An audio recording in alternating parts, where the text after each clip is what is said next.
നിന്നെ കണ്ട നിമിഷം മനസ്സിനുള്ളിൽ താളമായി നിന്റെ കൂടെ കഴിഞ്ഞാൽ ഉള്ളിനുള്ളിൽ ദാഹമായി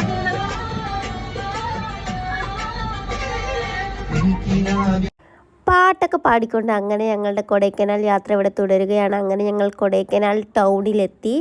ഇവിടെ നിന്ന് ഫുള്ളും തിരക്കാണ് ഗൈസ്, ഫുൾ ട്രാഫിക്കാണ്, ട്രാഫിക് ജാം. പിന്നെ ഞങ്ങൾ അവിടെ എത്തിയപ്പോൾ അവിടെ ഒരു പബ്ലിക് ടോയ്ലറ്റിൻ്റെ അവിടെ നിർത്തി എല്ലാവർക്കും ഒന്ന് റിഫ്രഷ് ആവാനുണ്ടായിരുന്നു, ചിലവർക്കൊക്കെ ഡ്രസ് ചേഞ്ച് ചെയ്യാനുണ്ടായിരുന്നു എന്നൊക്കെ പറഞ്ഞിട്ട്. അപ്പോൾ ഞങ്ങൾ ഈ ഭംഗിയുള്ള പൂക്കളുടെ അവിടെ നിന്ന് കുറച്ച് ഫോട്ടോസൊക്കെ എടുത്തു. പിന്നെ ഞങ്ങൾ പണ്ടത്തെ സൂസൈഡ് വാലി എന്നറിയപ്പെടുന്ന സ്ഥലത്താണ്. ഇവിടെയും ഭയങ്കര തിരക്കാണ് ഗൈസ്, നിങ്ങൾ തന്നെ കാണുന്നുണ്ടാവും, അത്രയധികം തിരക്കാണ്. ക്രൗഡ് എന്ന് പറഞ്ഞാൽ അത്രയും ക്രൗഡ്. പോകുന്ന വഴി രണ്ട് സൈഡും കടകളാണ്, നമുക്ക് എന്ത് സാധനങ്ങളും അവിടുന്ന് വാങ്ങാം. ഞങ്ങൾ കുറേ സാധനത്തിൻ്റെ വിലയൊക്കെ ചോദിച്ചു, ഒക്കെ ഭയങ്കര റേറ്റാണ്, അതുകൊണ്ട് ഞങ്ങളൊന്നും വാങ്ങിയില്ല. പിന്നെ ഹൈസിക്ക് ടോയ് ഷോപ്പ് എത്തിയപ്പോൾ ഒരു ചായ്വ്, ബൈക്ക് വേണം മറ്റേ അങ്ങനെ ഹൈസി അത് സാധിച്ചെടുത്തു. ഇതാണ് സൂസൈഡ് പോയിന്റ്. ഇവിടെ ഫുൾ ഗ്രില്ലാണ്, ഒരു 12 അടി 13 അടിക്ക് ഗ്രില്ലാണ് ഗൈസ്, നമുക്കൊന്നും കാണാൻ കഴിയില്ല.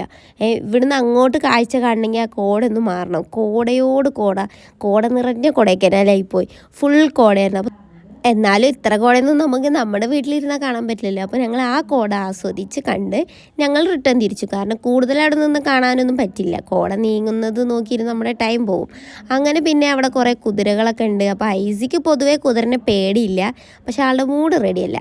പിന്നെ ആളുടെ മൂഡ് റെഡിയാക്കാൻ ആൾക്ക് കയ്യിലൊരു സാധനം കിട്ടിയപ്പോൾ തന്നെ ഏകദേശം ഓക്കെ ആയി.